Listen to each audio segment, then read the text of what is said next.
So Blair trains like yes, they're service dogs, but I think they're mostly for veterans with PTSD and other disabilities. He often has, and the ones he trains tend to be like pretty big. They're not pure breeds usually. They're like, you know, like he said, he had a Bernedoodle. There's actually a wall. There's a bunch of photos on the wall of graduates of Blair's training program.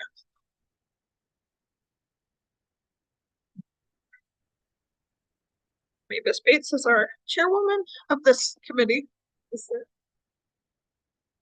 She's still been cut. She's still online.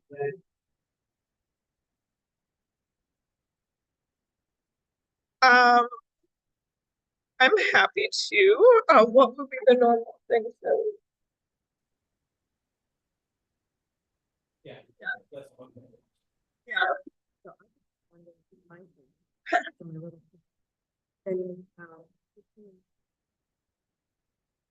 Yeah, he like rolls in right at that.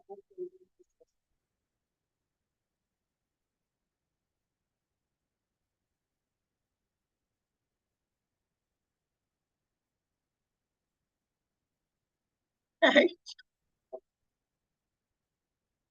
Oh, if his train is late or whatever. Yeah. Okay. I can go for photos.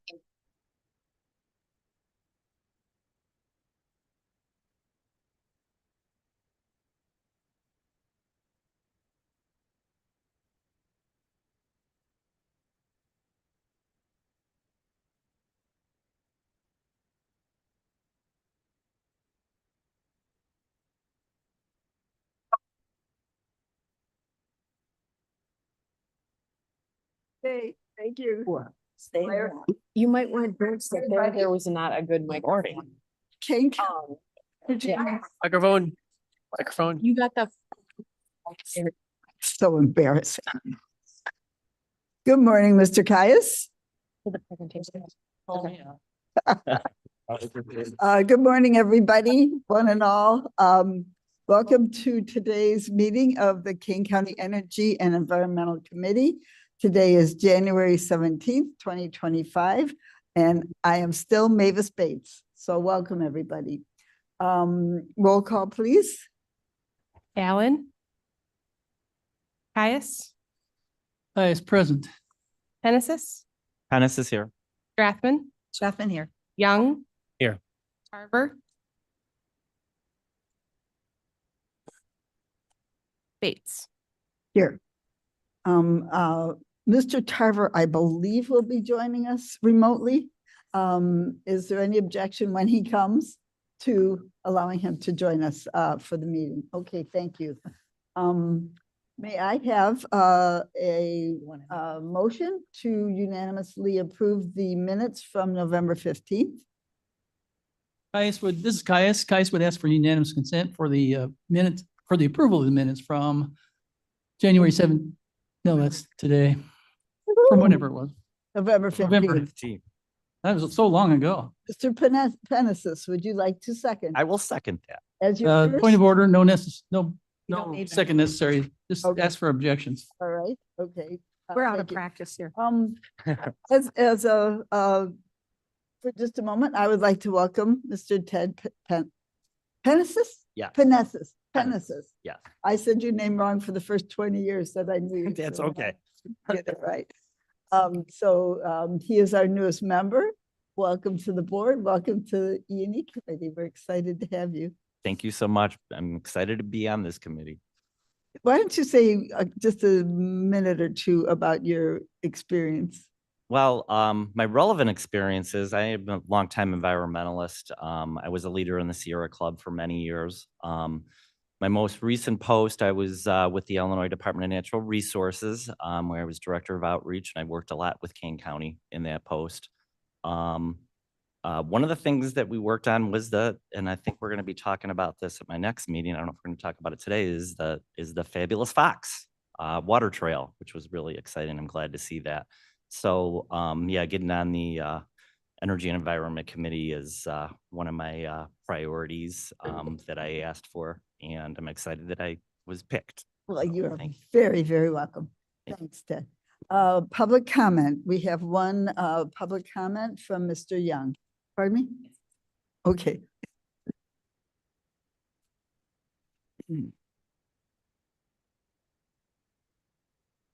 Hello, David Young. I just wanted to talk a little bit about the climate action plan. And it appears that there was a Blue Dot, Pale Blue Dot was the consultant that did that report for us. And so there were 825 respondents that responded yes, that they wanted to have and see a Kane County climate action plan. So the 825 respondents that said yes, that's about 0.2% of our population. And then you have maybe 11 or 12 board members, say 13 or 14 that voted for that plan. And then every month, there appears to be a meeting with the chairman as well as Sarah Henshaw. So you have 10 people that meet and talk about this climate action plan. So you have very few people that are for this climate action plan. So, but hey, that's the way our government is run. Have you guys ever heard of the comment that, or the phrase that socialism is for the people, not the socialist? Kind of makes sense. We're going to talk about the buses today and electric vehicle buses that would be electric, all in favor of reducing greenhouse gas emissions and greenhouse gases. 80% of the greenhouse gases is CO2. CO2 seems to be the the really bad thing that people are trying to avoid. But we don't even know what the CO2 is in Kane County that we're trying to reduce. So you have greenhouse gases here that you're trying to reduce, but what is the CO2 level here in Kane County? I've asked that question a couple of times and no one's ever responded with what that level of measurement is. So we're going to start from we're going to start from something and come down to what. So I don't know what that means. Worldwide, the number is 400 parts per million. I think that when you look at the NIST website, it does say that most cities estimate their greenhouse gas emissions based upon indirect economic measures, such as the number of vehicle miles traveled within the city. So you can look that up and see what that's all about. But I think that's how we're actually doing the measurement before and after. So that's something I'm genuinely interested as to what is the CO2 here and what are we trying to get to? Are we at whatever, some dangerous level? And speaking of dangerous levels, did you guys know that a greenhouse itself, they have CO2 monitors in greenhouses to see what the CO2 level is? Well, that CO2 level is going to be between 1,200 and 1,500 parts per million. And right now, worldwide, we're at 400 parts per million. But plants grow in those greenhouses. People, they actually are working in these greenhouses. They're not affected by this. So I bring that up as just a point of interest. One thing that we can measure, and I think that we all should be very interested in, is our air quality. So we look at air quality. You can go to websites like airnow.gov. And I just looked at it this morning, and for Elgin, it shows green for the next 3 days, today, throughout the weekend. So when you look at our air quality, that's something you can look at. And right now in Kane County, we seem to have, even with the vehicles we have on the road today, we still have very good air quality, some of the best in the world, I would say. Thank you. I didn't have a timer. I didn't have a timer, so I got a timer. Ms. Walnick, please, environmental update. Thank you. I have two items before our speaker. Blair, if you could pull up the picture. Bonus today.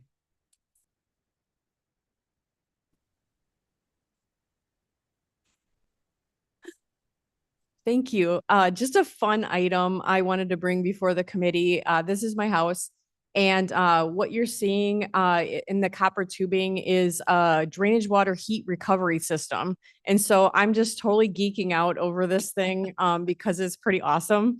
And so I wanted to just bring it in because it's not something that's talked about very often in regards to sustainability because it isn't a very frequently used technology, but there's no moving parts. And basically what you have here is you have the water coming in from the city down here. You've got your main drain pipe coming out of your house here. And then the coil of copper that goes up through there transfers the heat that's coming out of in your sewer water into your incoming water. And so the funnest part about this technology is you can literally feel the freezing cold water that's coming in here in the winter. And then you have basically lukewarm water at the top. So you're seeing almost a 40-degree temperature increase in that water that's going to go through your on-demand electrical water heater. And so what that water heater has to do is heat the water to the 120 degrees. Instead of heating it from 40 degrees in the middle of winter, it's heating it from 70, 80 degrees into that 120 degrees and is with no moving parts in a 3 to 4 year payback. It's just perfect. So I'm like so excited about this thing. It does work better when you plan your house around this if you're building a new house because you can actually put your plumbing in your shower just above this. So you're taking maximum advantage. If you don't have like a 6-foot drop in your basement for your sewer pipe, again, it's more challenging to kind of retrofit, but where this fits in, and the fact that our house is using about a quarter of the water that a typical house uses, we're also getting the efficiency through the water heater in that as well. So I just wanted to share that because I'm a dork, and it's such a fun thing because you can literally feel the impact of this and the fact that when you have a vertical pipe, the water actually goes through that sewer pipe. It follows the outside of the pipe. And so you're getting this amazing heat transfer between your sewer water going out of your house and that loss of heat into your incoming water. So it's just really cool. What is this called exactly? It's a drainage water heat recovery system. A drainage water heat recovery system. Yeah. I don't think I've ever I heard know, of that right? before. It's not well known, but it's so simple. It's dumb. You're every time you're using hot water, all that heat is leaving your house. And this is a way to recover that heat into your incoming water system. So it's very cool. And the only material is that copper pipe? Correct. Yes, Wow. there's a copper sewer pipe because of the heat transfer. You're getting about like in mine, it's about a 68% heat transfer between your wastewater going out and the water coming in. And that's why I was shocked because I thought as cold as the water is coming in right now, I figured it would get to room temperature. I didn't in my wildest dreams think it was going to get all the way up to basically you can feel the warmth of that water before it's going into the on-demand electrical water heater. That was really good show and tell.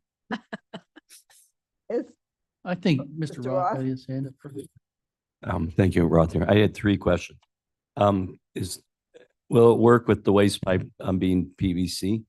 No, because you need this whole contraption, you purchase. And Oh, okay. so the PVC ties in at the top and the PVC ties in at the bottom, Okay. and then it's all copper through So this. you just section. replace that part. So of it. yeah, you basically cut the installation can't be any easier either. So you basically cut your waste pipe at the top, cut it at the bottom, and then you use the fittings to plug it in there. Okay. And they come in different sections. This is a 6-foot section. If you had a deeper basement, you can do an 8-foot section. There's also 4-foot sections, but the shorter it is, the less heat Right. recovery you get. So the taller you can go, the better. Okay, and then number 2, will it work? You have an electric water heater. Will it work with a gas? An on-demand gas water heater, yes, but a tank heater, no, because you're storing and heating and you're losing that. So unless you're using a lot of water, it's not going to be as Okay, because efficient. you don't So have the yeah, like an turnaround. on-demand gas water heater would certainly be as equivalent in your saving that the gas on the gas side of things instead of on the electric side of Okay, things. and then what about during the summer? Will it, It's like you take, you're running your tap to get a drink of water. Will it be warmer then or will it? It depends on how you plumb it. Well, you're So, not- yeah, yeah. you It- can plumb it. The recommendation from the manufacturer is to plumb everything, your incoming water and everything through this. The way I have it plumbed is it's just the hot water system. And So- so you wouldn't see any kind of change on your Okay, cold water all right, system. All right, thank you. Yeah, no, that is pretty cool. I have a question. What did it cost? It costs about $500. But again, the payback with the cost of electricity and how much you're saving is about a 4-year time period. It's not bad. This is making me look forward to the next time I need a new hot water heater. We may still be 10 years away. I'm not sure. but- Thank you, Jody. Mr. Caius. Did you forget me? No. So just to go back over that, this is your water that's pressurized coming into your house in the blue tube at the bottom. Yep. So that's your fresh water. Yep. And then It goes around the and then outside. this is the pipe coming out of the top of the copper. Oh, goes- I see. It So goes it's into a, it goes through the you water can't see heater the here. top. Yep. It's a loop then. Yep. And it goes back into oh, I see. The water heater, and then after the water heater, it goes out into the house. And in the in the inside of the coil is the water headed out from the Correct. shower or whatever Yep. it is. It's heated Mhm. up all the way out. Yep. Okay. And was your house was not pre-designed to accommodate this? No. But it did have a basement and a Yep. And a vertical pipe, correct? vertical pipe? Yep. Thank you.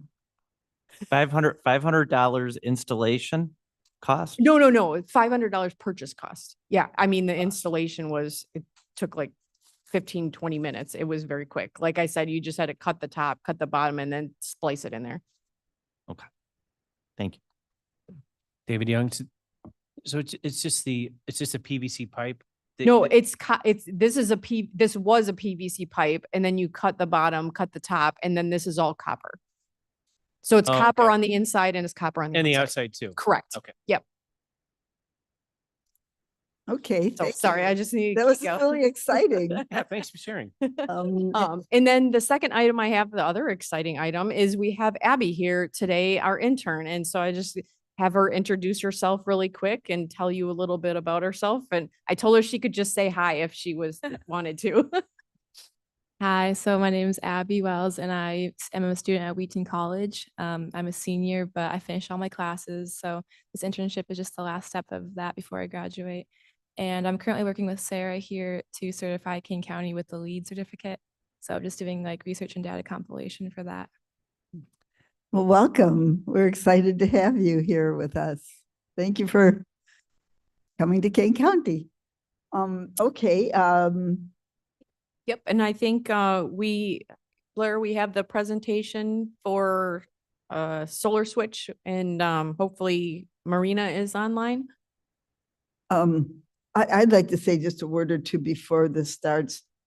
I get a lot of people asking me, how do I do solar? Where do I start? Where do I begin? This is the program that if your constituents are asking you, who should you call? Who should you use? Who's good? Who's bad? This is the program that helps us do that. I was in the CUB program. It must have been about 2019 when I got my solar panels. And not the way they did it back then was as a group buy. We'll hear more about that, I'm sure. But when it was all done, I got a check for $1,200 as my reward for being part of the group buy. So this is real important for your constituents. So let's go. And something sounds like it's echoing. I'll turn off my.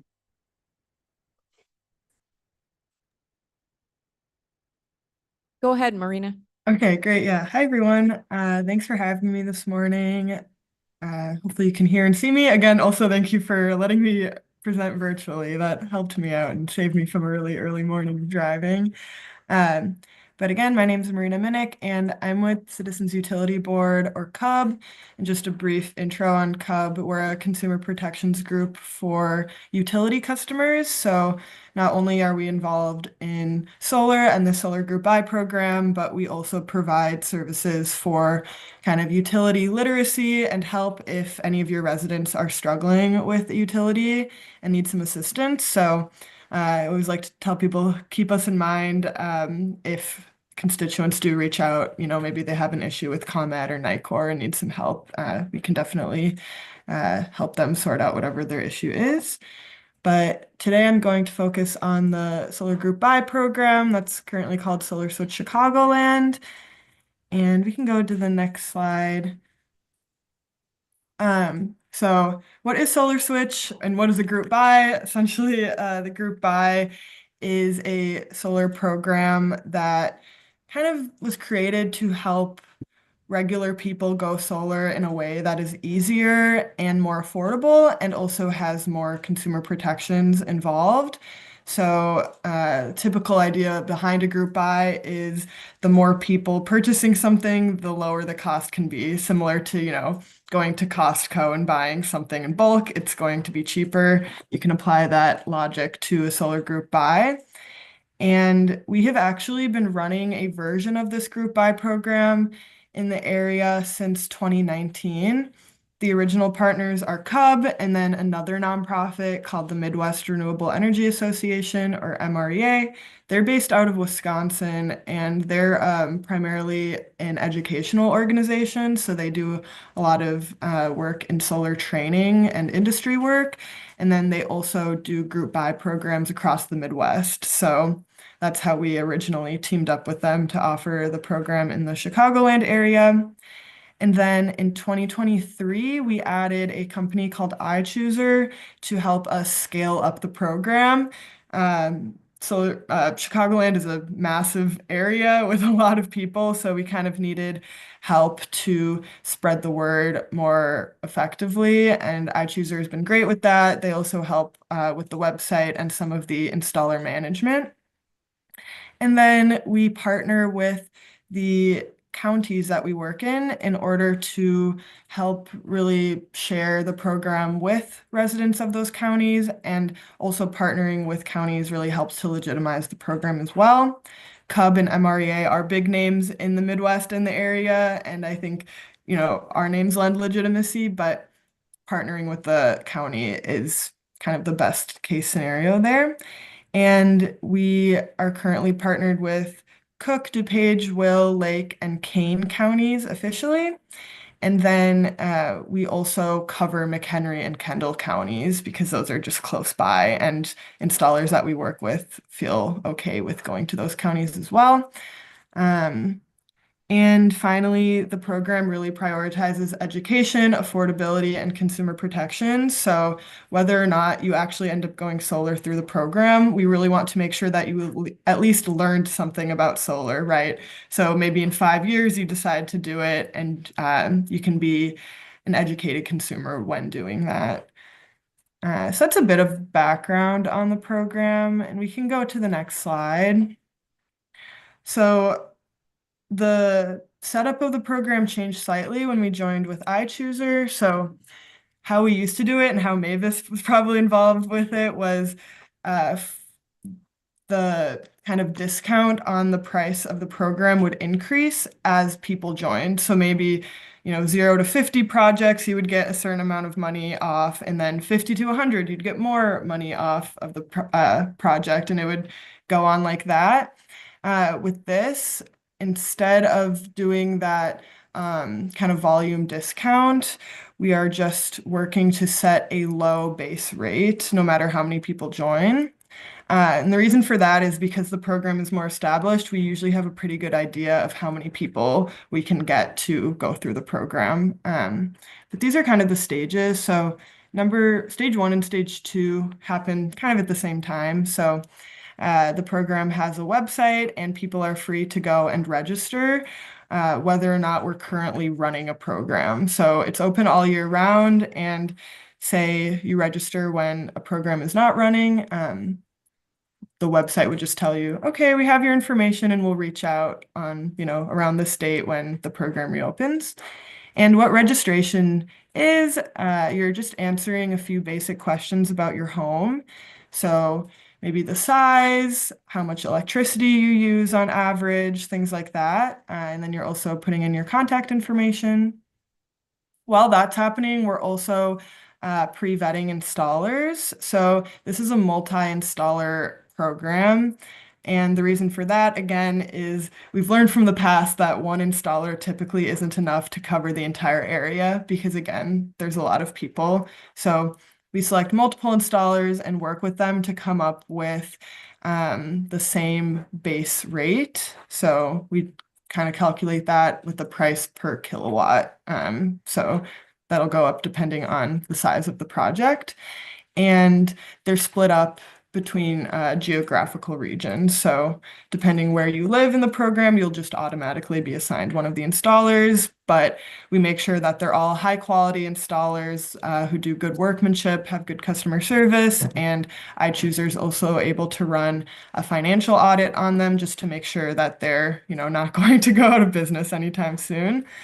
And then step 3 is the personal recommendation. So when you register, after you register, you will receive a personal recommendation, and that is essentially an estimate as to what we think the size of your system would be based on the questions you answered and how much that would cost. And that includes the federal and state incentives, so kind of the price before and after incentives. And if that looks good to you, you can accept your personal offer. And by accepting, you will be put in direct contact with one of the program installers. And then from there, you work with them to design your system. They send you a more legitimate proposal, and then you can get that system installed if you choose to do so. One thing that we have implemented since 2023 is including a deposit at the decision stage. So prior to that, we would get a lot of people showing interest, and that means the installers were doing a lot of proposals for these potential customers, but because it was so easy, a lot of them weren't actually that serious about going solar, which created a lot of work and cost on the side of the installer. So we've implemented a $150 deposit in order to go to that next step and get in touch with the installer, and that has helped to reduce a lot of costs and give more affordable systems to everyone, because now only people who are kind of most likely going to actually go solar are going through and being put in touch with the installer. The deposit is fully refundable. So say you pay it and you talk to the installer and they're like, hey, your house is completely covered by trees. This isn't going to work for you very well. Then you get your deposit back. And then, yeah, installation's the last step. So those are kind of the program stages. And then we can go to the next slide here. And the next slide. So just talking about the Kane County results. So this is the third kind of cohort that we've done. So our first program ran the summer of 2023, and then the second was the summer or the winter of 2023/2024, and then our third program we ran this past summer. So essentially people had all summer to look over their offer and make a decision, get in contact with the installer.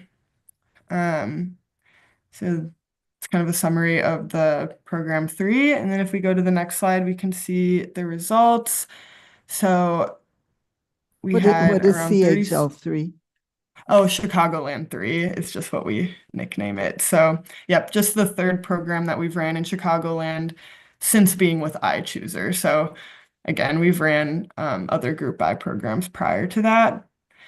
So, as of the summer program, we have 15 contracts signed that are awaiting installation, and then 5 projects that have already been installed. So 20 people in Kane County went solar with the Group I program this summer.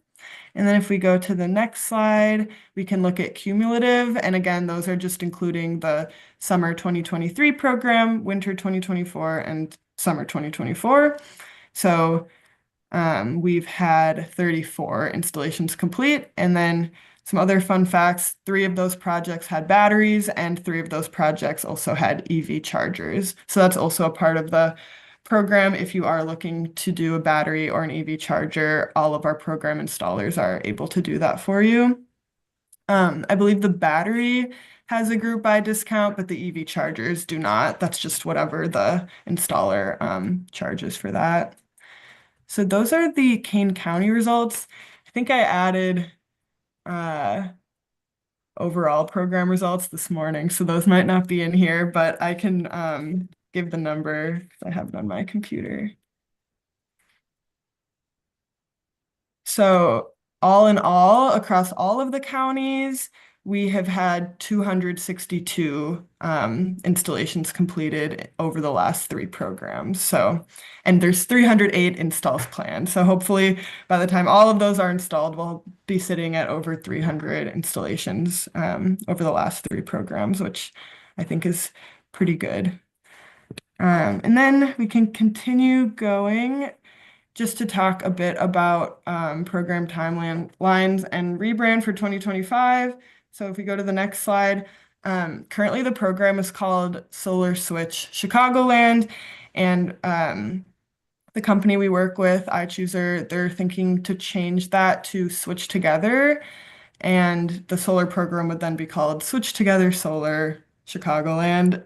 The reason for that is we are hopefully in the future going to start to add new products. So I know I've talked to some of you in this room, Sarah specifically, and maybe Mavis, about like a heat pump group buy program in the future. So by creating kind of this main name of Switch Together, it makes it easier to add on to that. So then we would have maybe Switch Together Solar and Switch Together heat pumps and whatever else may come about. So that's kind of the reasoning behind it. So for the 2025 programs, we're going to work to implement that rebrand. And then I have one more slide. This year, we're trying something new. We're kind of doing a spring program and a fall program. So for the spring program, we're going to really start promoting it on March 26th. And so if you go to register around the end of March, you'll immediately get your personal offer and can go through the process. And that decision deadline will be June 11th. And so that's kind of the first cohort of the summer. And then we want to kind of immediately do another one the next month with the decision deadline of October 8th. We like offering multiple in a year so that people don't feel kind of pressured to make a decision with the thought that they'll have to wait until the next year if they don't. So say in the spring you register and you're not quite sure if you want to do it, then you have another option a couple months later to try again. So that is what the schedule is looking like now. And then just to point out a abbreviation, DM 1 and 2. So DM just stands for direct mailer. And that's something that we've worked with counties to do, which is to send out a branded letter to residents so that they can hear and learn about the program. So we're planning on sending 2 rounds of letters per program this summer. And I think that's the last slide. So I know that was a lot of information. So yeah, please let me know if anyone has any questions.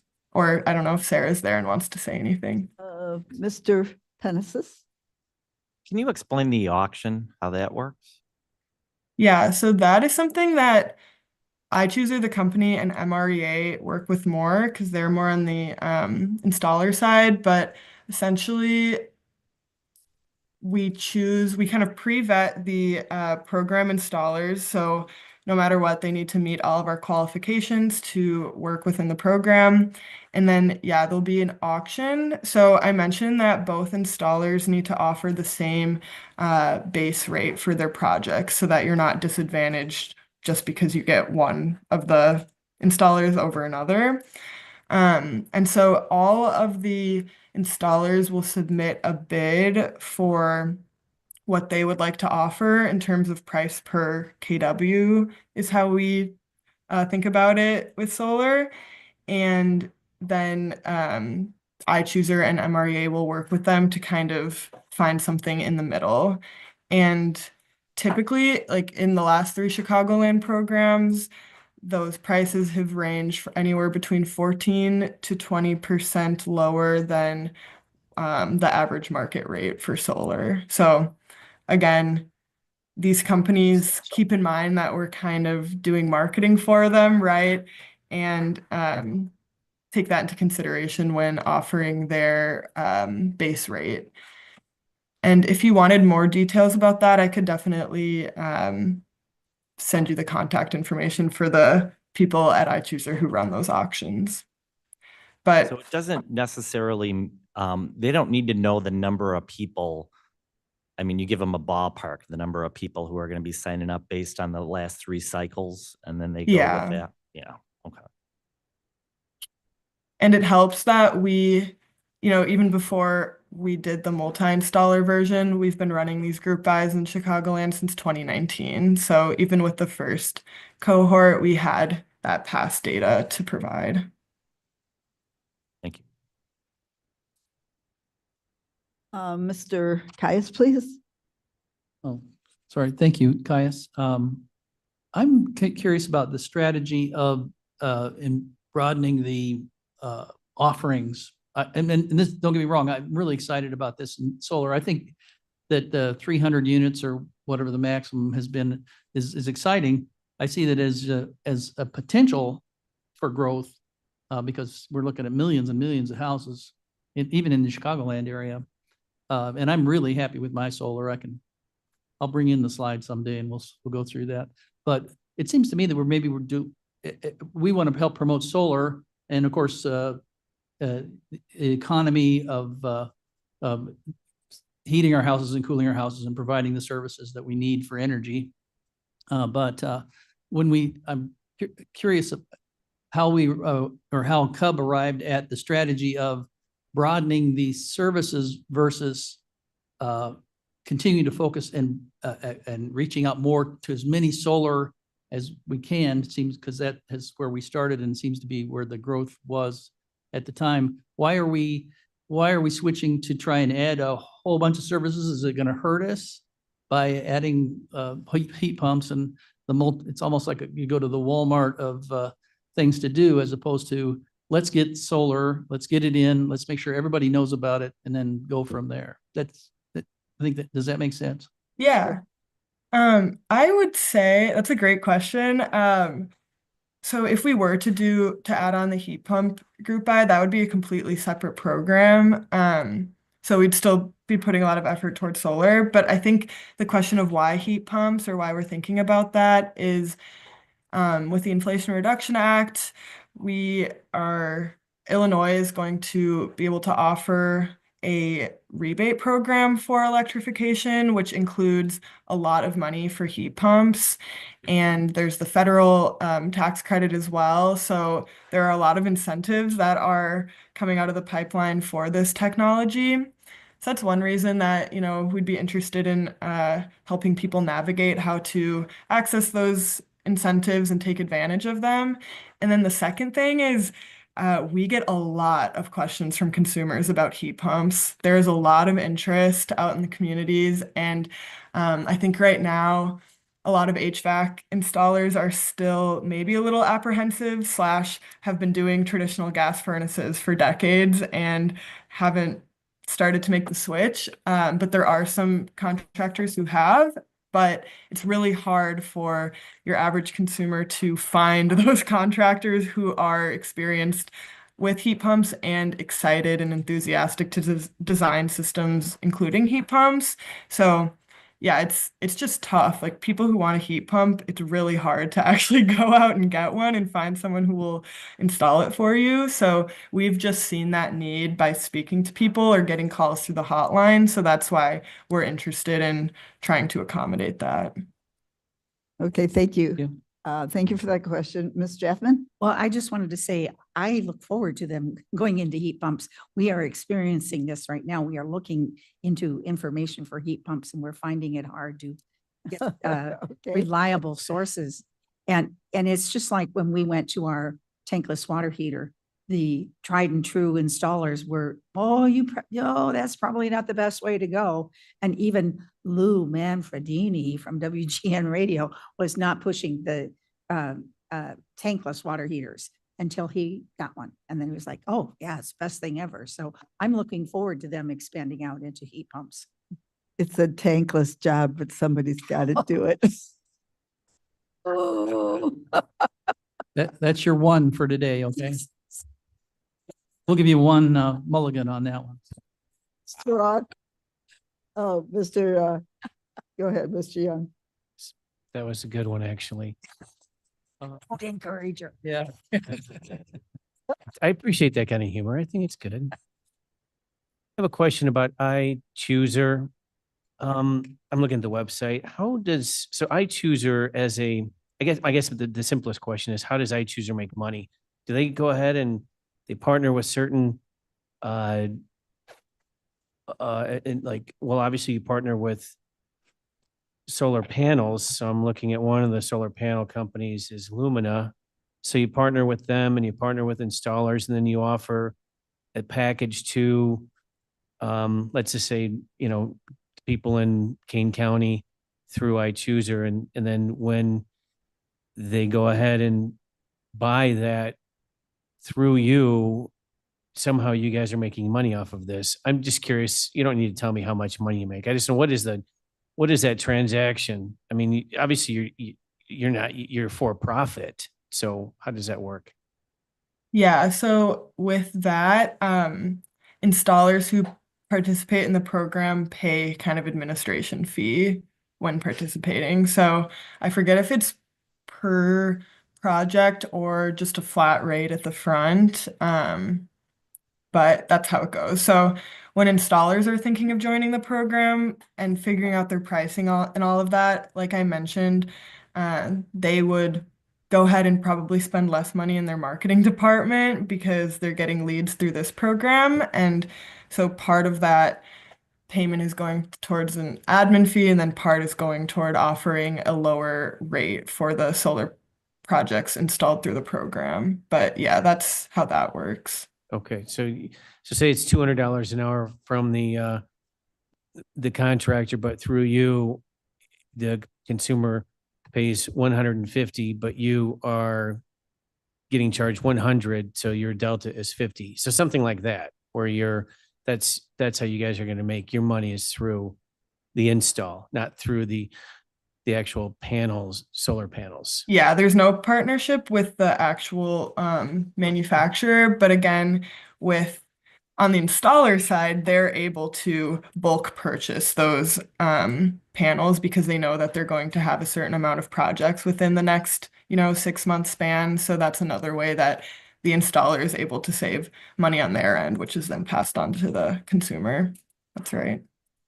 Just one more follow-up, please. So the installer actually chooses the manufacturer of the solar panels that they use, but does that have to comply with what iChooser wants? I mean, let's say that I'm looking at Lumina Solar. Let's say that you want, and I don't even know if let's say that it's a solar panel company.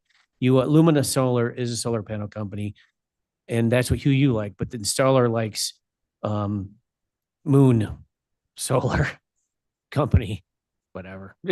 So would you allow that to happen? Have them install Moon solar panels instead of Lumina solar panels? Is it up to their discretion? So the type of panel is part of the what's it called?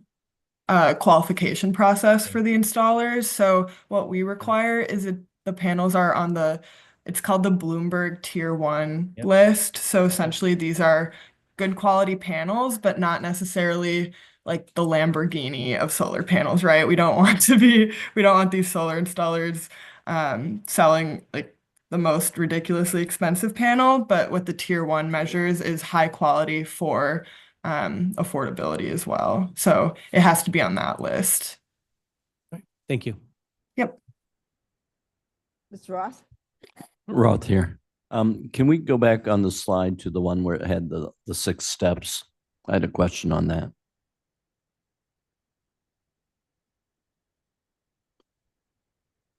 Okay, so is step 3 is when the homeowner gets their proposal, but then later on it's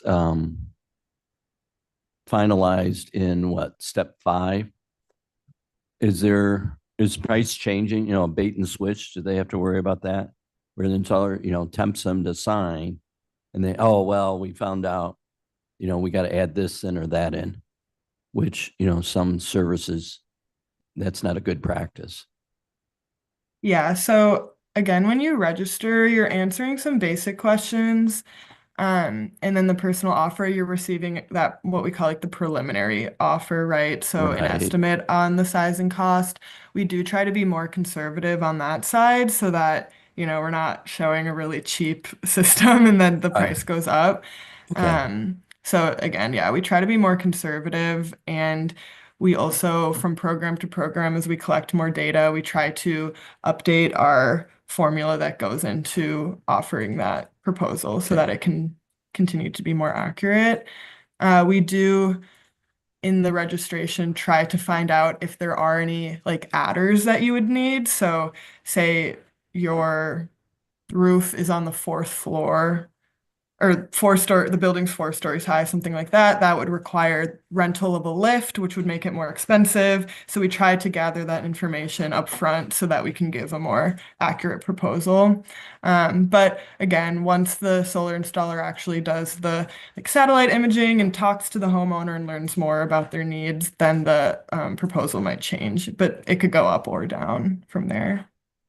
As part of that, do they look at the age of the roof? Because the worst thing to do is install a solar panel and then find out, you know, a few years down the line, whoops, I Yep. got to reinstall the roof. Yeah, we look at the registration asks about age of the roof.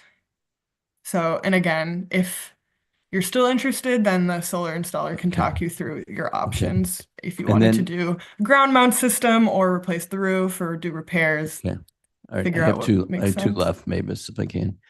You mentioned the tier 1. Are any of those US suppliers or, you know, US made? I know there's some concern in different areas, you know, that we're importing all this China.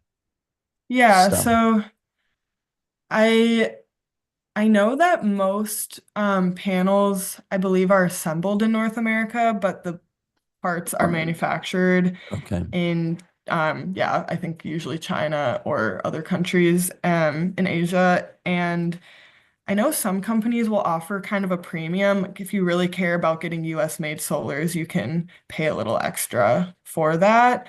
I think things will slowly start to change and shift more into US manufacturing because the Inflation Reduction Act has a I think an adder or a tax credit for US made steel.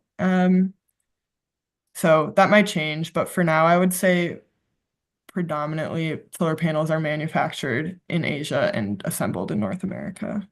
okay. Alrighty, thank you. Any more questions? Ms. Bates? Okay, I have a question. Marina, could you talk about the incentives that are still available? Because when I got my solar panels, I was in a huge hurry. I think it was still under FEJA, the Future Energy Jobs Act.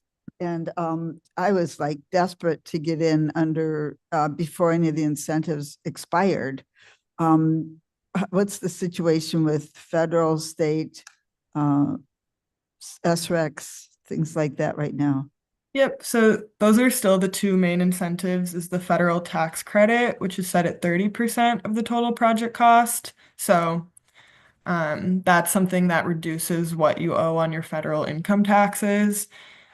So say your project is $30,000 before incentives, the federal tax credit would be around $10,000, right? If it's set at 30%. Yeah, So 9,000. that's how much would be reduced on your federal income taxes. If that amount is greater than what you owe in 1 year, it can be rolled over to the next year. and it can continue to be rolled over for as long as the credit is available, which fingers crossed this doesn't change in a couple of days or weeks, but right now that tax credit will be available until 2032. So at this point, you'd have 7 years to use that up. 7 years that tax credit will be there? Mhm. Okay, great. What about the SRECs? Yep. So then the state incentive, that's through a program called Illinois Shines. And that provides kind of, you're allowed to sell your renewable energy credits to your utility through the state program, which is Illinois Shines. And that is totally available right now. That's usually going to cover around 30% of your total project cost. And you get that money back as tangible money in the form of a check or deposit. So I hope everybody, I'll get you. I hope everybody hears that loud and clear. And I've told this story so many times, you can leave the room if you want, but my solar panels were $17,500. My federal tax credit was $4,500, bringing it down to $13,000. My SRECs, solar renewable energy credits, which come through the state of Illinois and ComEd ratepayers, was about $6,500, bringing me down to about $5,000 or $6,000. My group buy, which I guess you don't do the group buy reward check anymore, right, Marina?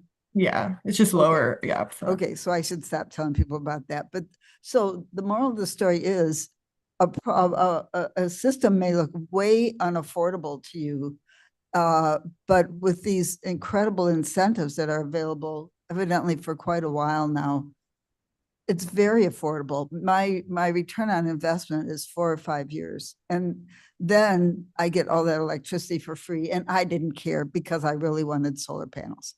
So there's a great story here, great incentives, and you're helping to keep all that carbon CO2 out of the air, helping to prevent climate change, helping to save the planet while you're saving all that money. So Marina, I'm sorry, I can't help myself. Go ahead, please, with anything else you wanted to say. No, I think that's right, Mavis. And I really like this program because, again, we get a lot of questions from consumers about how to find an installer. So I love having an easy program for them to go through. And, I never want to have too much favoritism. So I always tell people, like, by all means, go out and get 1 or 2 other quotes so that you can compare and see that this is a good deal. And I think people do that and then are able to see that this is a really great deal going solar through the program. So yeah. Austin, Mr. Yes, I just wanted to add some quick context to the federal tax credit for solar.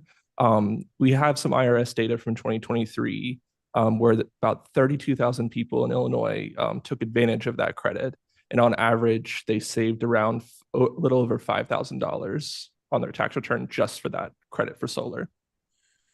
Okay, thanks. Good. Ms. Wolnick. I just needed to note the 2 mailers that will go out this year. They do have the Kane County logo on them. We do run that by the state's attorney before that goes out. So every year we make sure the committee knows that it is a mailer that has Kane County on it, and the state's attorney reviews that before that goes out. Thank you very much. Very, very nice presentation, Ms. Minnick. Thank you so much. Yeah, thank you all for having me. And if I don't know if my contact information is out there, but if anyone has any questions, they can always reach out.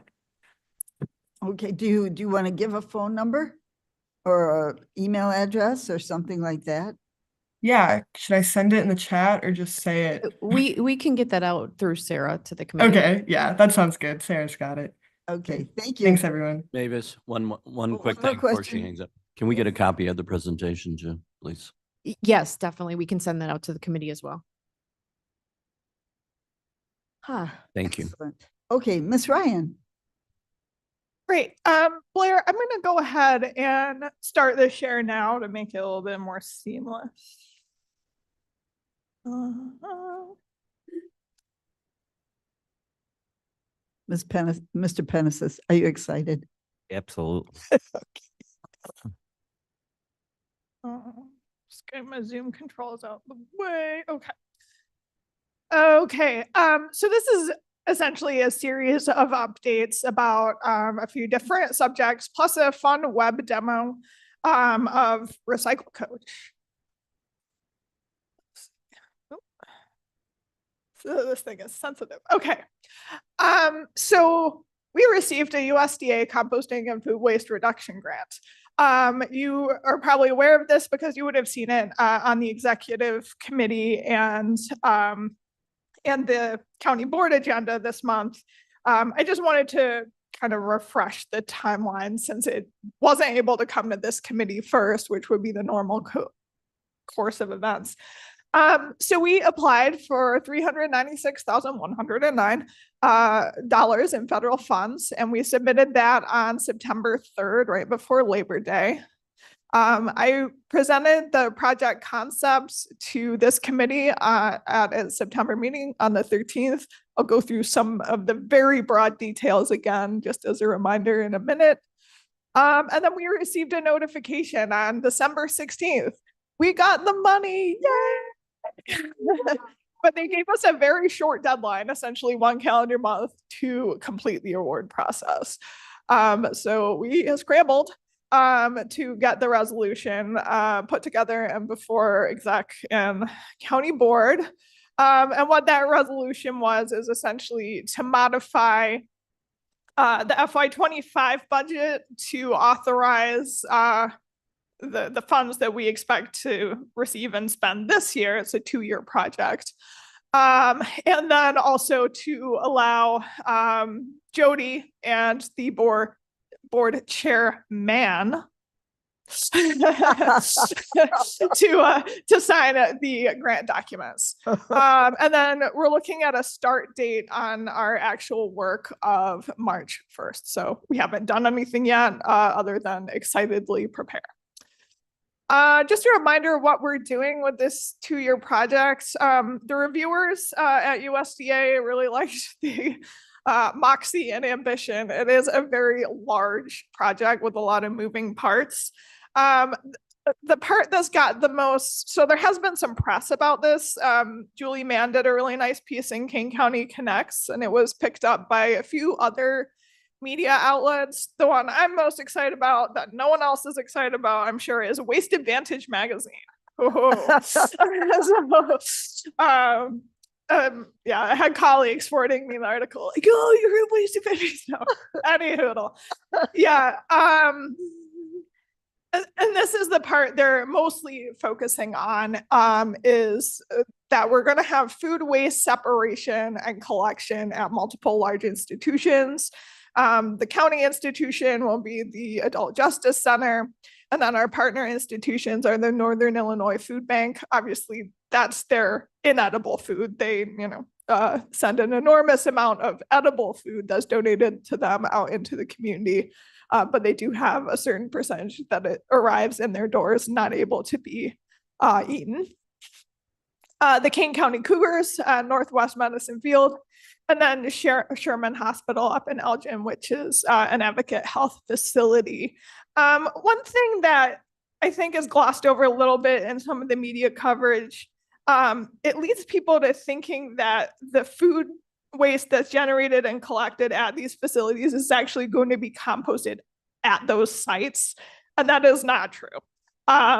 There is a very small scale composting, as I understand it, at the Adult Justice Center in like a garden area that's maintained by the population served there. And there is also a garden scale compost facility at Sherman Hospital, but neither of those are capable of processing the amount of food waste that's generated. So the plan here is to have this material collected primarily in the kitchen areas of these facilities, and then put out for collection, often by we're going to bid the service for the Adult Justice Center as to who's going to come and collect that and deliver it to an industrial compost or biodigestion facility. We are going to pilot some food scrap drop-off for the general public at Fabian. It's going to be seasonal, and it's not the season you might think of. It's actually going to be during the winter. when people can't mix their food waste in with their yard waste. And that'll be the second year of the program, obviously because we're in winter now. So we're going to be doing some outreach and education just about what we're doing with these institutions, but also how people can better get started with composting at home if they want to do that or use our drop off.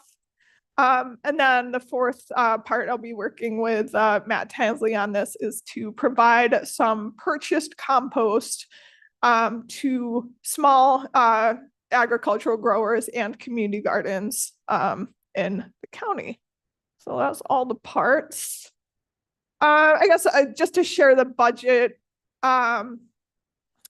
it's the lion's share of the money is in this contractual part. This is to procure those services, to collect that food material and deliver it to compost facilities. In the Cougars one and the Sherman one, there's some money for supplies in that line as well. Our money for supplies at the Adult Justice Center, that's up here. The Cougars, you might notice that's a much lower amount than other facilities, is because it's seasonal. So not all year. And that's for the most part. We are getting a portion of my position salary through the grant, and then we're committing a little bit of my salary to as match as well. The rest of this match is coming from our partners, mostly through the time that their employees are going to spend implementing this, which makes the total value of the project just shy of $500,000. And I think that's kind of all I want to say on this particular item. Did anyone have questions about the grant or? Yeah, Probably so. Whose hand? Committee Any first. hands here? Mr. Kelly? Yeah, back to so you have the grant and then you have the matching. Can you go back those totals again? Like the personnel, that's your salary at the top there in that column, that particular column? Yeah, And the fringe benefits for that salary? they're probably a little low, but yes. Right. And then down for, this is something that they are donating, Aramark is? Is that what, at 11.5?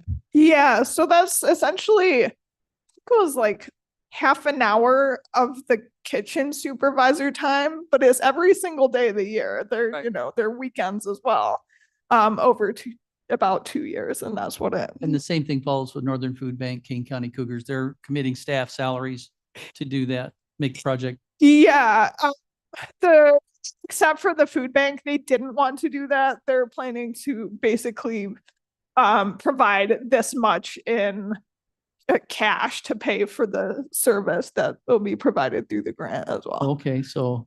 Yeah. And then the others are donated?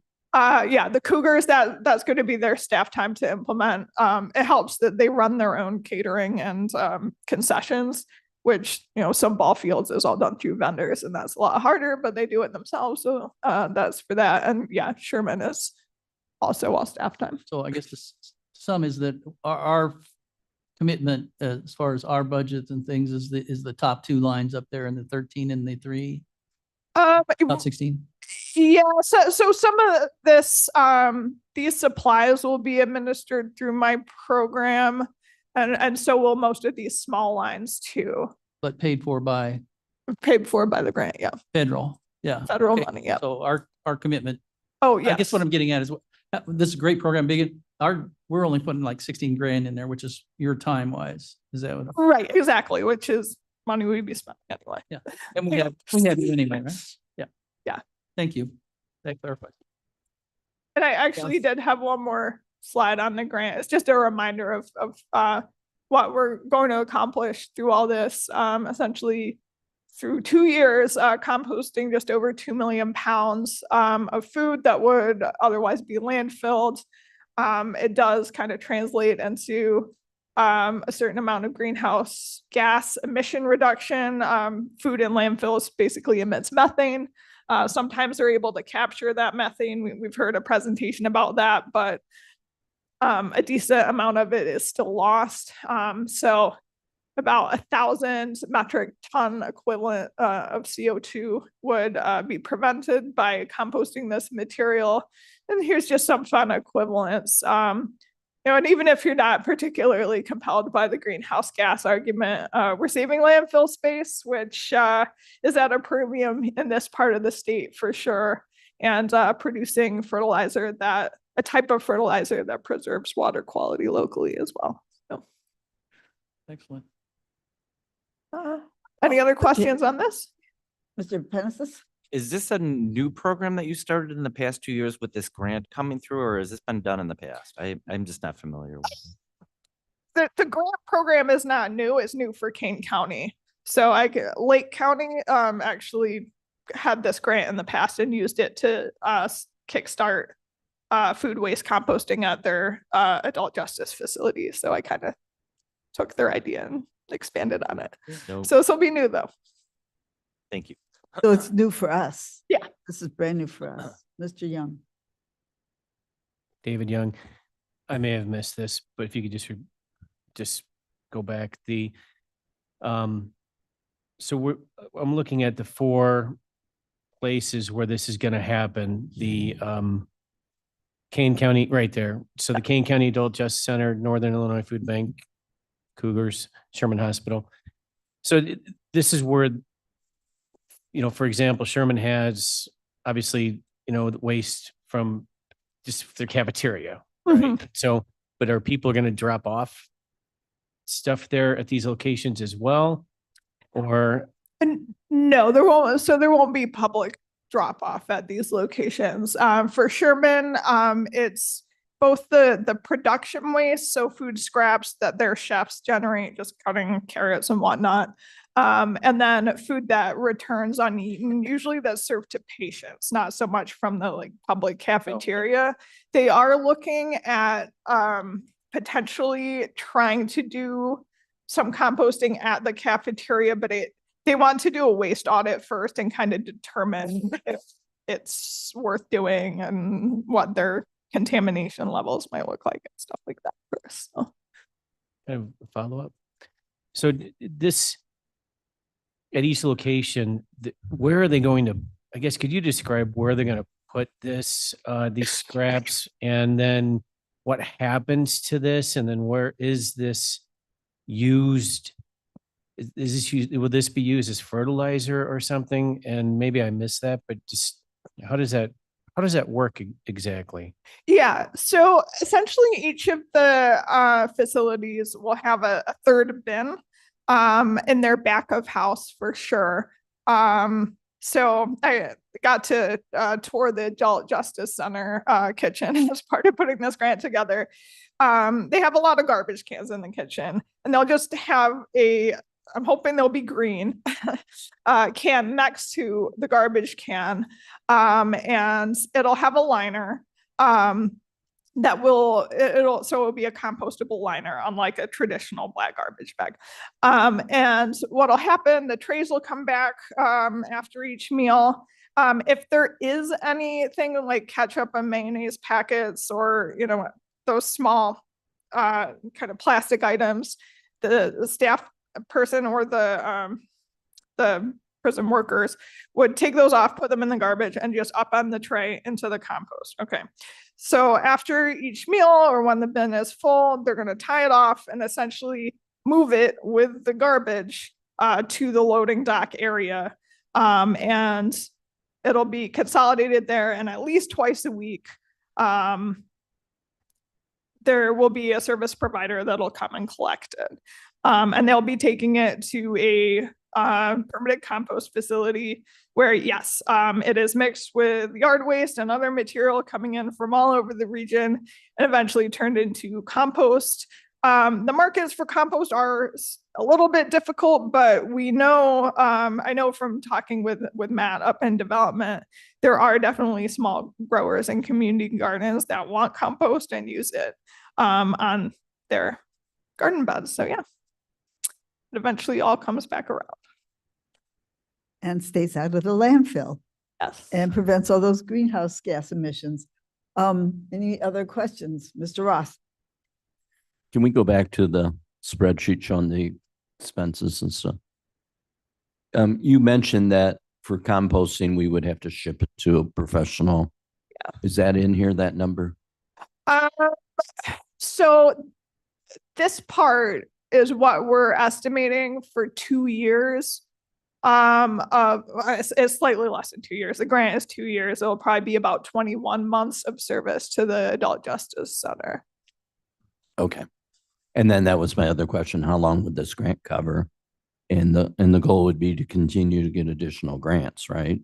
So this grant is for a pilot program. I don't know if we'd be able to get this grant again to continue it, but yeah, we'd be looking for some way to continue this, assuming it's successful. If it's, Well, yeah, of course. Okay. if we have nothing but problems, I won't keep forcing it. All right, Mr. thank Wright. you. Thank you, Mavis. Three hopefully quick questions. Kind of towards Mr. Roth's question, let's say 2 years go by and the grant runs out and there isn't another source. I would assume we wouldn't be shutting this program down. We would just come to the county and say, we need the money to pay for this. Yeah, and I mean, just, clicking in my mind, we probably will have some recycling funds that are freed up as certain state laws go into effect. For example, we pay probably a few $1,000s every year to recycle batteries. And there's going to be a state program that manufacturers are going to be paying those expenses. So that money will be freed up. So hopefully it'll coincide with the end of this grant and we can just kind of reconfigure. How much money is For the batteries, I don't have an exact figure, so probably about $4,000 a year. I mean, it's certainly not going to cover the whole hauling expense to the AJC, but I would just add too, for our newer board members, the funds that Claire is talking about are from our landfill fund. They're not general fund monies. That fund is set up specifically for programs like recycling. And so if there is a savings, it's not a savings to the general fund budget for the county. It's a savings to the landfill fund. Okay. Yeah. Second quick question. I would, more of a comment, I guess. We compost in our family outside of our house. And I would just encourage you all to try and communicate how individuals can do this. Because the thought of somebody taking some kitchen scraps and getting in their car and driving 20 miles to drop that off and then getting back in their car and driving 20 miles home, we just kind of blew up the whole environmental positivity of this. So right. I think, the Fabian drop off is very most likely going to be used by people who are maybe going there to recycle something else or who drive by there as part of their commute or just living their lives. I hope people won't drive 20 miles to come do it. But, yeah, well, I think it's a great idea. And like our Kiwanis clubs has had presentations on recycling and we were all like, I didn't know that. I didn't know that. So I think it's great to be able to communicate this because people want to do it and don't know how. My third question on the page, and I didn't catch it's the greenish colored ones, about the, what it's going to save, the carbon dioxide, the, millions of metric tons. Yeah. So where do those numbers come from? It comes from the EPA. I'm probably gonna say it wrong, but there's an EPA website where if you know what activity you're doing, I think I plugged this 2 million pounds of food. This was an estimate based on information from our partners, of how much material they think they're gonna have. The lion's share of it is coming from the food bank, and they do actually weigh all this stuff. So that really helps.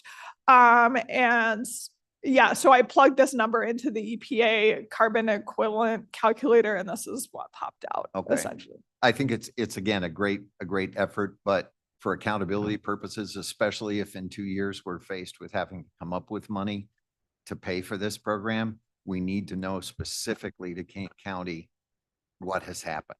Yeah. So that'd be something to keep an eye on. Absolutely. Thank you. Any other questions? Mr. Young? Just a comment. Maybe this, when you go through all this, I mean, you're talking about a fertilizer that is completely natural. Why wouldn't this be sellable? Just a comment. We're working on that market. Yeah, it's not as potent as chemical fertilizer. Like you need to use more of it. It's bulky. So there are reasons that growers don't always love it, but we're working on marketing too. If I may, I can answer that question, David, John Gripe. My wife's a landscape designer, so she's big into all this stuff. And the reason that it's not really sellable is it's more enrichment to the soil. So if you have really bad clay soil like most of us do, this stuff will really help it be better, more malleable and all that, but it doesn't enrich the soil, really much. So you need to add nitrogen and other It stuff. probably has some NPK value of 111 or, but it has the living organisms in it, which is probably even some mycelium. Sure. Okay, any other questions? Ms. Bates? Yes, thank you. So I was going to ask a question about the creating a market for the compost, and that's one of the things that I think this program is going to work towards, or what do we, even just knowing that it's there or getting some of the organic farms to start using it might help, right? Right. And we know, like when I was putting the grant together, Matt kind of reached out to a few contact growers that he had, and I was like, hey, if we did, made some compost available, do you use it? How much do you need? That kind of thing. So there's definitely interest. Okay, great. Yeah. Then what I really want to say is this is amazing work. Oh, thank you. Ms. Ryan. The fact that, how did you get these organizations to agree to this? Please, pretty please, or? Well, the food bank came to me. There's a state law that requires the Cougars to do it that I did not know about.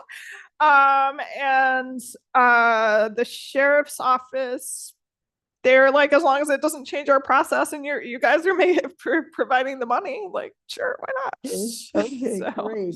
yeah. Well, I just can imagine you reaching out to all these different organizations and making it happen. So thank you. Well, thanks. It was a fun summer.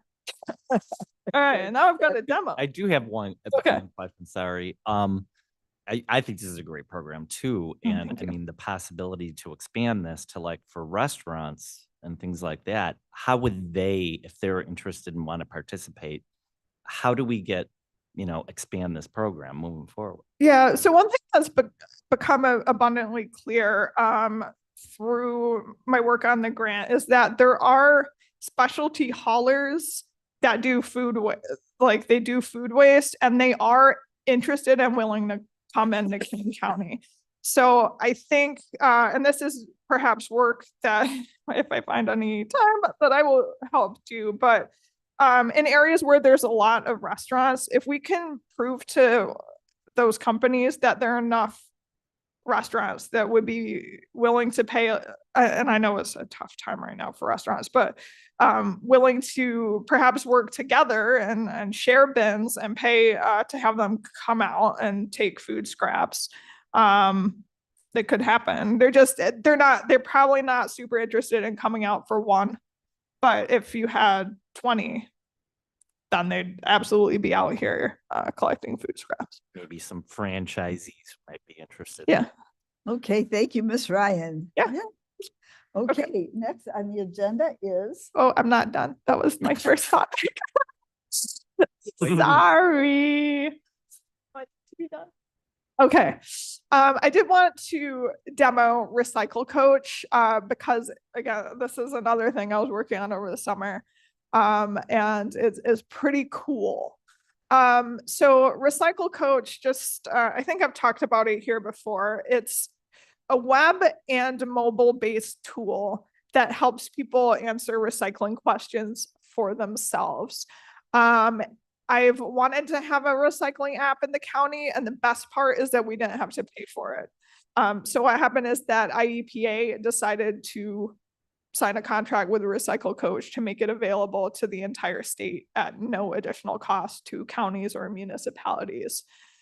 So here it is. This is a screenshot of our A to Z hard to recycle material page.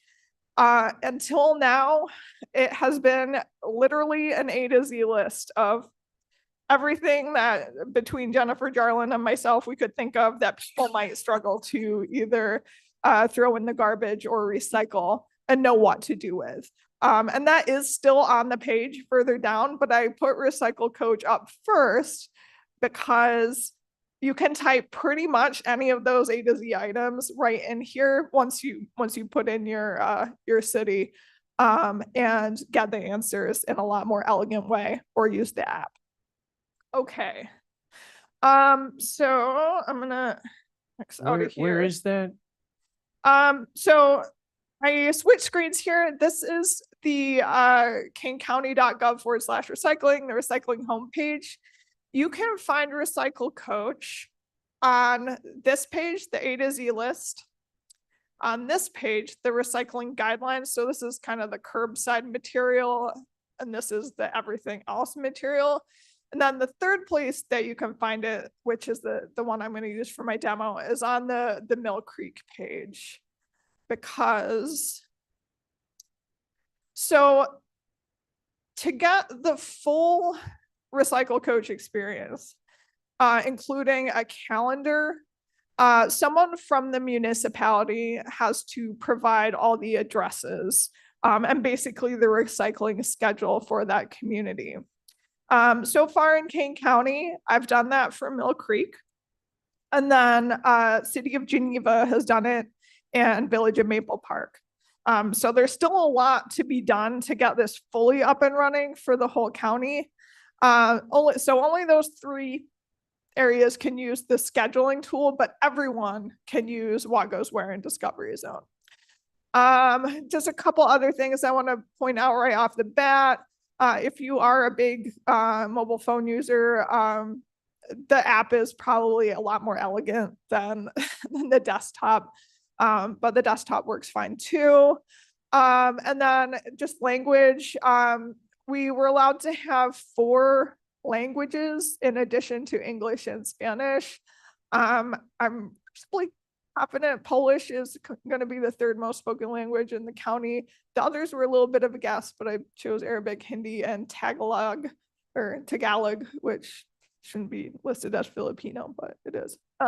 Okay, so I'll just show you kind of what the schedule looks like and how, as a user, you would get there. I do have to use a real address. I don't know whose address this is, but all I will know about them is what day their garbage is picked up. So you put in a real address and you would see this is the schedule for January for Mill Creek. Their pickup was delayed by a day after New Year's Day, which was a holiday. But normally their garbage and recycling are picked up on Wednesdays. They had 2 days of Christmas tree pickup following the holiday. And this is an event. I'll actually be talking about this right at the end of my time. A Shred and Recycling pop-up event coming up is actually in Geneva, so pretty convenient for Mill Creek residents. And so municipalities, if they use this part of the tool, they can put things that have nothing to do with trash and recycling on here if they want to. They can put street sweeping, they could put hydrant cleanouts. Really, if they have community events that they want everyone to know about, they can put it on here in addition, I'm sure, to their website municipal calendar. So just kind of a cool tool there. I'll go to Discovery Zone next. This is just kind of a fun little thing that allows you to quiz yourself on your recycling knowledge. If you have kids, they have activity packs related to recycling info. They have kind of seasonal blogs, how to recycle better in 2025, if that happens to be one of your resolutions, and just kind of blog posts that are perennial, evergreen, good information. Okay, And now the what goes where, this is kind of the part I'm most excited about, because if I can get people to really use this, I should decrease the number of phone calls I get by a lot. So I'm just gonna start with, I need to get rid of a flat screen. I hope this works. that in myself, as a matter of fact. Here it is. A television, a flat screen TV. What goes where? What do I do with this? They're banned from disposal in the landfill in Illinois. Oh, dang. Oh, no. What do I do? And so most recycling centers are going to charge a fee for recycling TVs and monitors. Just some information there. All right, so here it is. It's drop-off locations or drop-off events. So let's see what we have for locations. I did trim this to be only the locations that are kind of feasibly convenient for Geneva and Mill Creek area. So I took out, I think I did. Maybe I didn't on this. I did for medications, I know. So flat screen TV, you actually can take to Salvation Army or Goodwill if it's in working condition. If it's not, you're looking at the recycling. There are some oddities. I'm still working with them to try and fix, like why the line spacing for this is different than this. I know why it is, like it's because it was input a different way, but it's kind of ugly and I wish it wasn't like that. So we're working on fixing that, but the information is good. Best Buy. Best Buy, yes. Best Buy takes flat screen TVs, and their fee for them is about the same as what ours is, I think. Okay. Drop off events. Hey. And then here comes the information about this pop-up event that's happening on Saturday. And that's all the information that's really straight from our website. There's the address, blah, blah, blah. Does anyone want to test it with an item? So it really is really pretty powerful in terms of synonyms. You can even put in like a brand name. So like say I have a Pepsi can. There, you know, Pepsi can, the part in the brackets is like the synonym. This is what it's like, the material it's filed under. It's a metal beverage can. Does anyone want to test it? Good one. Christmas tree lights. It's a good one. I have an attic full of broken Christmas tree lights. Did it come up? It did. Can you go into it and see where it says? Yeah, for sure. Oh, I did something to the mouse. Okay. String lights. Electric. Go to the last one. Electronic wiring and I'm string. trying. I broke my mouse. Oh. Oh, there it is. I should have brought a mouse pad apparently. What? Okay, there we go. Sorry. So they're not covered by the recycling law. And it's what that means, I didn't explicitly write this. If you want to throw it in your garbage can, it's not illegal to do that. But they contain recoverable material and are best taken to an electronics recycler when they're not usable. Most recyclers accept these for free. So drop off locations. Madam Chair. Actually, recyclers will pay you to drop those off. Scrappers will. Yeah, scraps. And I took in about a few years ago, about 60 pounds, and I made like $60. Talking the big bucks And you don't have to take the bulbs out even. for the Christmas tree lights? Yeah. Okay. Yeah. These metal scrappers and I don't necessarily for Christmas tree lights. I'm not sure I got all the like seasonal drop-offs at like Does village Fabian take 'em? halls and stuff like that. What in about here. Fabian? Fabian. Oh yeah, Fabian should be on here. Kane County. Unfortunately, they're alphabetical, so we're usually not at the top, but there we are. And then the event, I had an event on there. That's just going to be that same event happening on Saturday. Speaking of which, oh yeah, I think we need to watch our time yeah. before the jobs committee. Yeah, so gets out speaking their of work. which, I did just want to let you know that I have worked with Geneva Commons. They essentially asked me if they could host a pop-up recycling. And I said, well, I asked eWorks if they're available and they said, okay. So we're gonna be there. eWorks will be collecting electronics, clothing and textiles, books and paper. That's our typical pop-up event materials. And I and Abby will be there getting very, very cold. Now we're gonna dress appropriately for the weather, which will be cold. Answering resident questions. I'm gonna have just a little quarter sheet of paper with a QR code to hopefully get people interested in Recycle Coach, since it's in Geneva and we've got City of Geneva and Mill Creek fully loaded in there. And then Geneva Commons is going to be doing the site setup, obviously hosting. They rented a shredding truck. And they actually, the first 100 people that come will get a packet of coupons. So should be fun. Come on by if you have stuff to shred or recycle and feel like it. And you know me, you know where to find me. Thank you. Thank you, Claire, so much, Ms. Ryan. May I recommend something that I saw somebody from the Conservation Foundation wearing? Full Carhartt overalls. Top to toe, tip to toe. She said it had changed her life. I don't own those, but I have, I think, equivalent warm stuff. I'll be okay. Okay, good. The next thing on our agenda is a sustainability update. And we've already asked Ms. Hinshaw if she would mind terribly if we move that to our February meeting. So it's okay. So Jobs Committee, we will be wrapping up very soon. Any comments about that? So we'll get that update in February. Is there any new business? So I have a comment. This is called Our Future Home, Clean and Healthy Buildings. This is a program that is being sponsored by Cub and Sierra Club. It's going to be on January 27th, which is a Monday coming soon. And it's going to be 7 o'clock at the Batavia Library.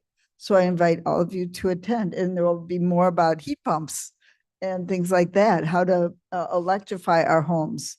So please come to that. Mr. Gripe. Madam Chair, are you doing the presentation? I'm not doing the presentation, but I am the chairman of Sierra Club. Right. Okay. I will be there. So I'm curious. Who's doing it? we have somebody from Cub will be doing it. I forgot their name. Cub and Sierra Club. Sam Beard is one of our organizers. So Monday, January 27th, 7 o'clock at the Batavia Library. So I hope you can attend. Without further ado, may I ask for a motion to place the reports on file? Madam Chair, this is Caius. I would ask for unanimous consent to place the reports on file. Thank you very much. We don't, do we need a voice vote or No. anything? Just no objection. Voice vote? Yes. Okay, thank you. No executive session is needed. I think it's time to adjourn this meeting. I make a motion to adjourn. Thank you, Mr. Pennises. Second. Thank you, Ms. Second. Strathman. And thank you, as always, to our wonderful staff for everything you do. All in favor? Aye. Aye.